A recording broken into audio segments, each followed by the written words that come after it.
I am so humbled and thrilled to be in this room. You really all are such a testament to the idea that it's something that I've always believed, which is that when women stand up for each other, or it's so necessary that women stand up for each other because otherwise no one else will. So I laud you, I appreciate you, I honor you for making a commitment to local women here in Greensboro. I mean, this is such an inspiring room, and so you should all feel so proud of yourself for being part of this, but also contributing to this incredible organization. Pam just mentioned secretsocietyofwomen.com, and just to give it a little plug, something sort of traumatic happened to me about 6 months ago that made me feel very alone and made me feel like very much of a failure. And so I realized that women hold so much deep inside of them that they sometimes don't even share with their closest friends or their family members. And so Secret Society of Women is a place where women can go and find anonymous community in one another and share a lot of these things that we've been holding inside. So before I get into my talk, if you will indulge me for a moment, I'd love to just answer a couple of the more commonly asked questions of me of late, if that's okay. First off, Oprah is very cool. She is. I actually think she's better in person than she is on television, and her commitment to trying to elevate humanity is really unprecedented. Secondly, my sister is doing great. Thank you. She just gave birth to a little baby girl about 5 months ago, and we just look at this little baby as such an angel who was conceived in such love. So thank you for that. And lastly, I've never been in any of the Charlie's Angels movies, okay? In case you were wondering, it's kind of funny, I ran into Lucy Liu a few months ago, and I've known her for a while, but when I saw her last, she said, you know, I can't go through a day without someone congratulating me on getting my sister back from North Korea. And she says people are so nice that she just thanks them. So I've been thinking about what I was going to talk about today, and what I'd like to do over the next 30 minutes is tell you about some of the stories that have deeply and profoundly affected my life and really transformed my perception of things. The first story I want to share with you is a story that really, I attribute this story sort of to why I wanted to pursue journalism. I was very young when I was offered an opportunity to visit a country in which a civil war was happening. I was a correspondent for a show called Channel 1 News, which was seen in middle schools and high schools. In fact, Anderson Cooper, with whom I'm sure you're all familiar from CNN, was one of my colleagues at Channel 1. And they hired these young correspondents because the show was only seen by high school students, and they wanted us to all look sort of convincing as high school-looking students. So I was on the younger half of the reporting staff, and Anderson and some of the others were slightly older, and they were being sent to cover stories around the world. And I grew up without a lot of money, and I didn't have the opportunity to travel when I was a kid, so I started volunteering for assignments. And one day there was a discussion amongst some of the executives about sending a correspondent to cover the Civil War in a country that at the time I couldn't even identify on a map.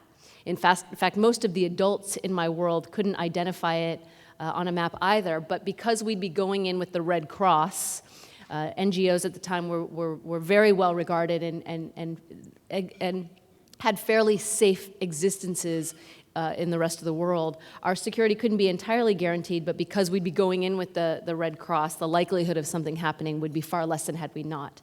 So I agreed. So one summer day, I'm 21 years old now, and I land with the Red Cross in Jalalabad, Afghanistan. And as soon as I start descending from the steps of the Red Cross plane, I am in an utter state of shock by the scene that meets me on the ground. I'm immediately surrounded by throngs of young boys who looked no more than like 10 years old, and they were all carrying weapons that were literally larger than they were. Kalashnikovs, bazookas, RPGs. And I said to my guide, "How old are these boys? They look so young." He said, "They do not know, but if you ask them how to operate bazooka or Kalashnikov, they know." And it became so clear to me that all of these young boys would just sit and day after day after day, hour after hour, just wait to fire those weapons. And I couldn't even imagine how many times they had done so in their young lives. And typically when you get immersed around young kids, you're usually met with looks of curiosity and life. But these boys had these utter looks of lifelessness in their eyes, as though they could have just shot me right then and there and thought nothing of it. And I remember thinking to myself, this was 1994, what's going to happen to these boys 10 years from now? Well, we all we are all tragically too familiar with what's been going on in Afghanistan these days. And I so recall that angst and that confusion that I had when I was there, because I didn't even know that this scene existed in the world. And I was most surprised by the fact that when I came back to the United States and I tried to share with my friends and my colleagues what I just experienced, no one had any clue that that scene existed in the world, despite the fact that the United States was so deeply involved in Afghanistan throughout the 1980s. And some of those weapons that those young boys were carrying may have been paid for by the United States. And as a young kid, as a young journalist, I just thought to myself, wow, my colleagues, my friends have no clue, and it really was what propelled me to want to tell these kinds of stories. And just as many of you know, during the 1980s, when Afghanistan was at war with the Soviet Union, our mortal enemy, the United States pumped over $1 billion worth of the highest tech weaponry known to man into Afghanistan so it could fight a proxy war against the Soviet Union. Well, in 1989, the Afghans were victorious. They had defeated the Soviet Union, and so shortly after, the Soviet Union pulled out, and not too long after, the United States pulled out all resources, leaving this country that had known nothing but war with the highest tech weaponry known to man. And so after both the United States and the Soviet Union pulled out all resources, a power struggle ensued between the various mujahideen commanders, the aftermath of which we're still seeing today. But a couple of things continue to give me hope in the midst of a very, very dismal quagmire of a situation. And that is, in conjunction with a military effort that we all are too familiar with now, there is a movement to educate and empower girls. In fact, I'm not sure if you've read Greg Mortenson's book, 3 Cups of Tea. If you have not, please go get it and read it. It is such a simple concept that he's espousing, but one that I believe, and I'm sure the founders of this organization believe strongly in, and that is, if you give a girl an opportunity to get an education and resources, she will fight for that education. And when I went back to Afghanistan several years later, a couple of people approached me in the marketplace, and they said to me privately, the Taliban, they're taking our lives away, they're taking away our freedoms. And that was a monumental experience, because these are people who were risking their lives to come and tell a foreign journalist that the Taliban was taking away all of their freedoms. So it signaled to me that there are people in Afghanistan who are not proponents, anything but proponents of the Taliban. And in conjunction with this military effort, if we can use this opportunity to try and raise people up so that they can stand up against these extremist forces, that's something that we should not underestimate the importance of doing. Another story that I want to share with you that had a profound experience, and it's a domestic story, partially, is about what happens to the children of incarcerated women. In the United States, we have more people locked up behind bars than anywhere else in the world. In fact, China is a distant second. And a child of a parent who is incarcerated is like 6 times more likely to end up incarcerated themselves. It's a shocking, shocking statistic. In the United States, if a woman is arrested and has children under the age of 5, as we all know, her children are taken away from her. They're either given to relatives or they're put in foster care. In some countries, like in parts of India, Australia, and Mexico, if a woman has children under the age of 5, she has the option of bringing those children to live with her inside prison. And the reason why I love what I do so much is because I always go into every story with a very defined, preconceived idea of what the story is going to be like, what the people are going to be like, what the food is going to taste like. I always go into each story with what I call American-style glasses. And as soon as I hit the ground and get immersed in a culture or amongst people, I realize that there is no black and white, that there's so many shades of gray and layers to every story.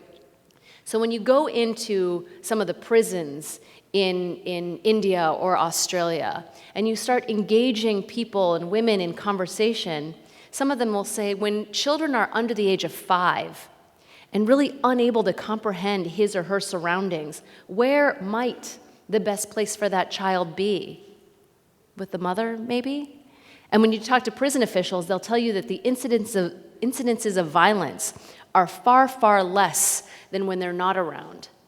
And so I certainly don't think that the answer is allowing kids to live in prison with their mothers, but I came away just thinking, could there be something to how they do things over there? Because as I said, in the United States, a child of someone incarcerated is 6 times more likely to end up incarcerated themselves. And the number of women in American prisons is skyrocketing. It's really quite a devastating statistic. Because then I came home and I spent some time with a 13-year-old American girl named Jessica, whose mother was locked up in a prison about 3 hours from where she was living with her grandparents. Her mother had been convicted of drug-related charges. And her grandparents were on the verge of retirement. They had saved all this money and they planned to retire soon, but now they had to take Jessica back in. And so it was causing quite a financial strain on them, especially because in order for Jessica to visit her mother in the prison about 3 hours from where they live, they'd have to drive her, which gas money was required, obviously, and this was a time when gas was quite expensive. It still is. And because visiting hours are so early in the morning, they'd often have to pay money to spend the night in a hotel room. So first thing in the morning, Jessica walks into the prison, and they have to pat her down to make sure that she's not harboring any weapons. And she goes into a room, and she sees the most important person in her life, the woman who gave her life. And she runs into her mother's arms and gives her a big embrace, but she must immediately detach herself from her mother's arms. And I'm just watching this little girl, and I can see that all she wants to do is run into the arms of the woman who gave her life, and she can't. And I couldn't help but think to myself, could there be something to how they do things over there? Another story that I recently worked on that I haven't been able to stop thinking about is about sexual trafficking. Now, when you think of the word or the phrase sexual trafficking, you typically think about girls from overseas being trafficked into the United States and around different parts of the world. But the fact of the matter is that sexual trafficking is rampant amongst American girls in our own backyards. We just don't call it sexual trafficking when it comes to American girls. We call it prostitution. And when you think of the word prostitution, I'm sure many of you think about these images. These images are conjured up of women who are overtly soliciting themselves for money and voluntarily offering to provide services, if you know what I mean. And prostitution exists in every city, big or small, across the United States. But what I learned that has continued to plague me is most of the girls who are involved in quote-unquote prostitution or the sexual commercial exploitation industry are girls who have run away from extremely devastating home lives. And they've never had a positive man in their life tell them that they'll take care of them or I love you. And so they end up on the street alone. And there's a whole group of people who prey on these vulnerable little girls. And most of you in this room have interactions with little girls.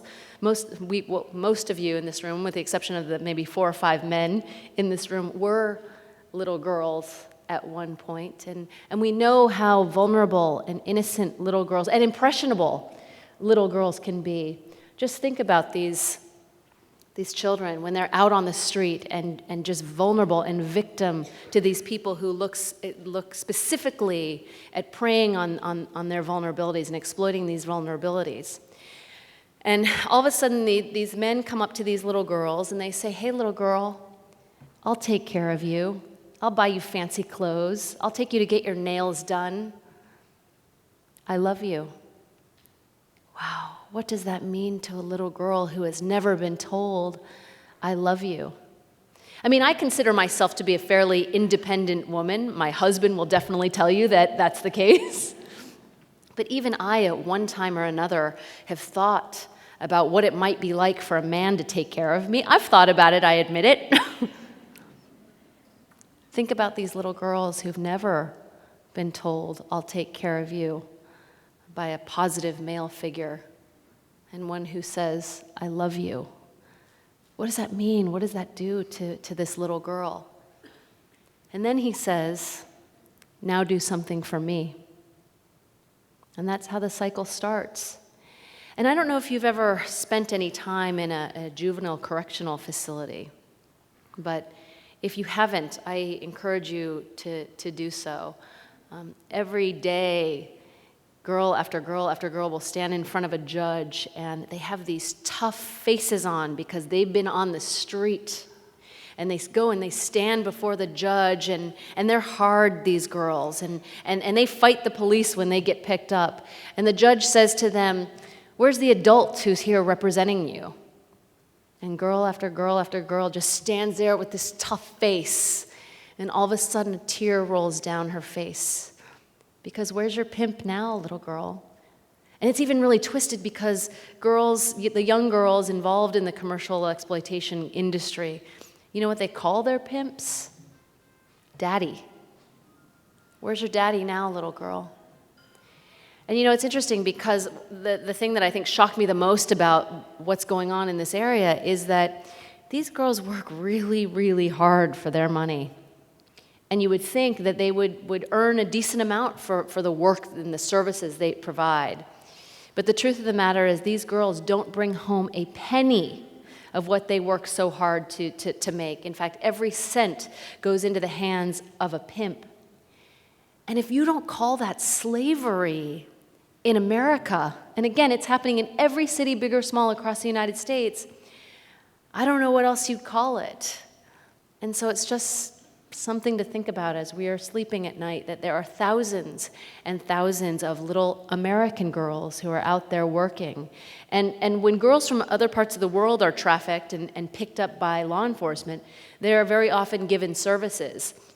But when it comes to American girls, as many of us know, they're arrested and they're labeled a criminal for the rest of their lives. And once you tell a little kid they're a criminal, it's hard to shake that perception of themselves. Once a criminal, always a criminal, they say, but there are opportunities to break that, and the first step is by acknowledging that these little girls aren't, in fact, criminals, but they're victims. Another story that I want to share with you that I reported on, that I've actually found myself reporting on a lot in the United States, is about homelessness in America. And every city, I'm sure, has been affected. In fact, 10% of the homeless population in America consists of people who have never been homeless before. And I recently spent time in my hometown of Sacramento, California, and I visited a number of the homeless shelters, and all of them are grossly overcrowded, including the one shelter in the capital of California that houses women and their children. They went from having a waiting list of about 7 or 8 families to having 70. And I just couldn't help but think to myself, what happens to all of those women and children who don't get to stay in a facility? Where are they? Where are they sleeping? Where are they going to school? Or are they even going to school? And I got a chance when I was at this one shelter to spend time with a woman who had 3 kids, and she found herself homeless for the first time. And it was the birthday, or the next day was going to be the birthday of her son Noah. He was going to turn 13 years old. And I said to Noah, how does it feel to be spending your birthday in a homeless shelter? And he said, "It's okay, at least I have my family." And I thought that was so powerful. The year before, Noah received a Nintendo Wii and had a big birthday party, but this year all he wanted, or he felt so content to just have his family, to be with his family. And I said, "Well, what do you want for your birthday? Last year you got a Nintendo Wii. What do you want this year?" And he said, "Oh, I just want to have a cake and a lot of love." And I thought about my Christmas the year before, and I remember my cousins had gotten kind of an argument because they got the wrong color iPod. And I thought, here, Noah, all he wants is just a cake and a lot of love. And I realized that kids don't need a lot. They just need a cake and a lot of love.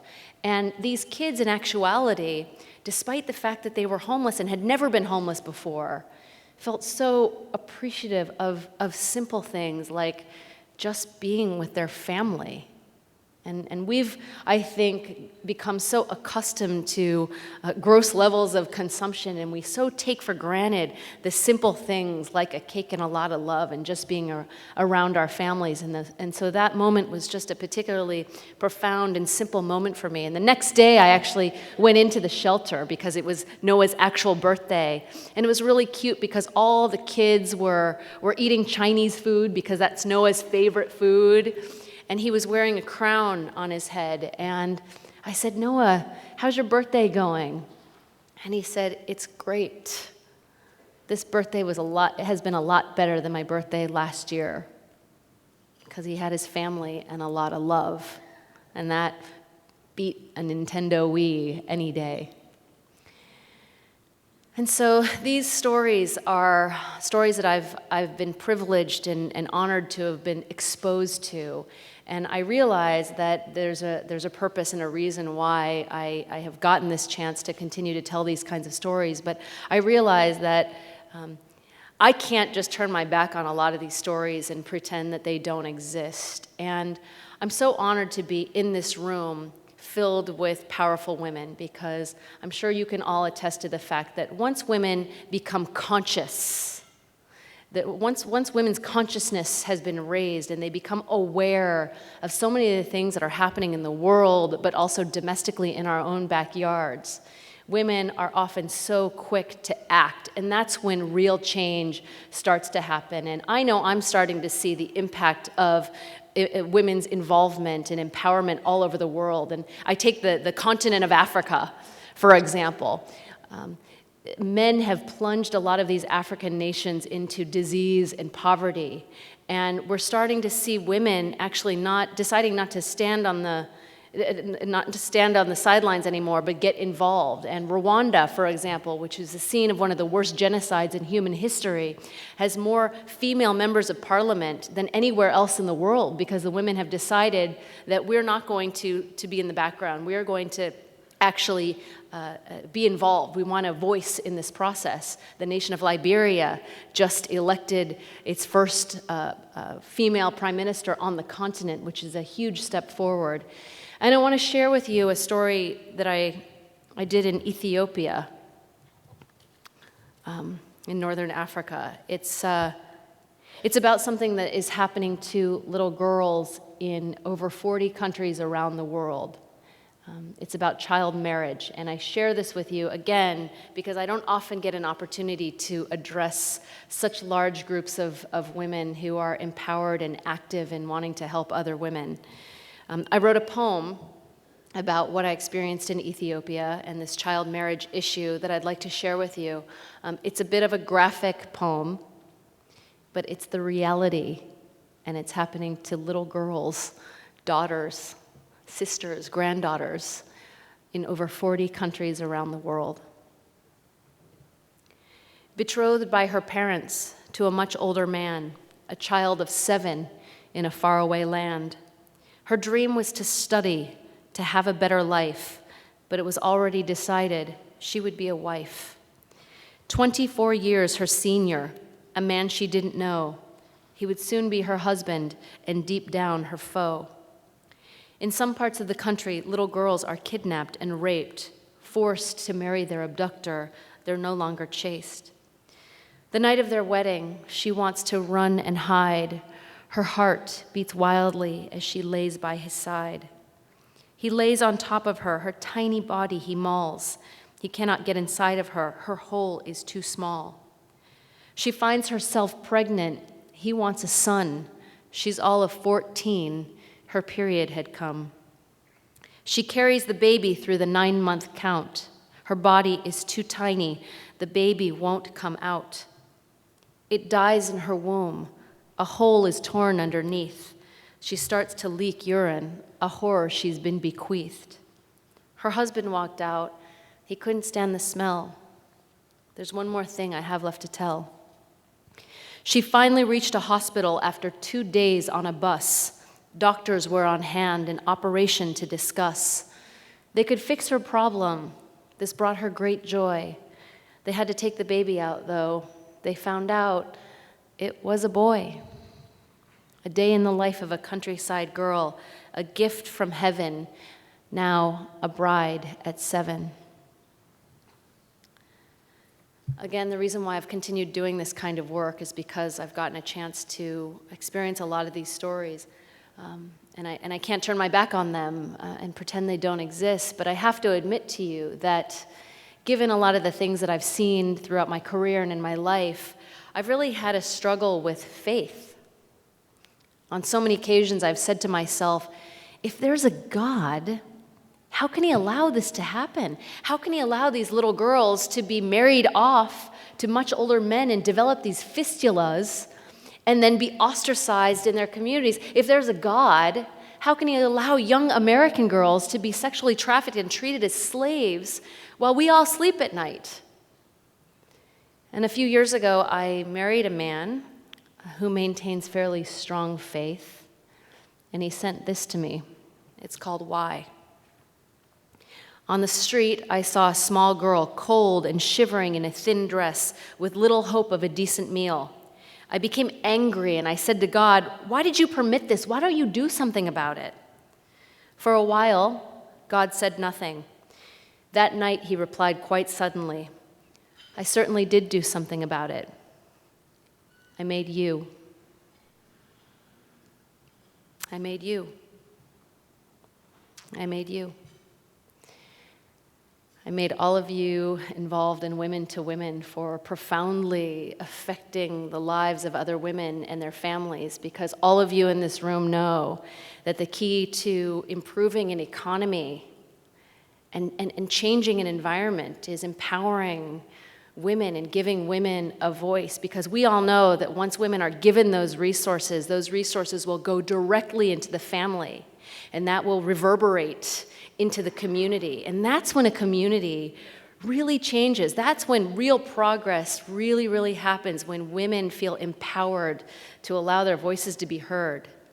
And so I leave you with something that Oprah said to me once, which has always stuck in my head, and that is, now that you know, you can't pretend that you don't. Thank you.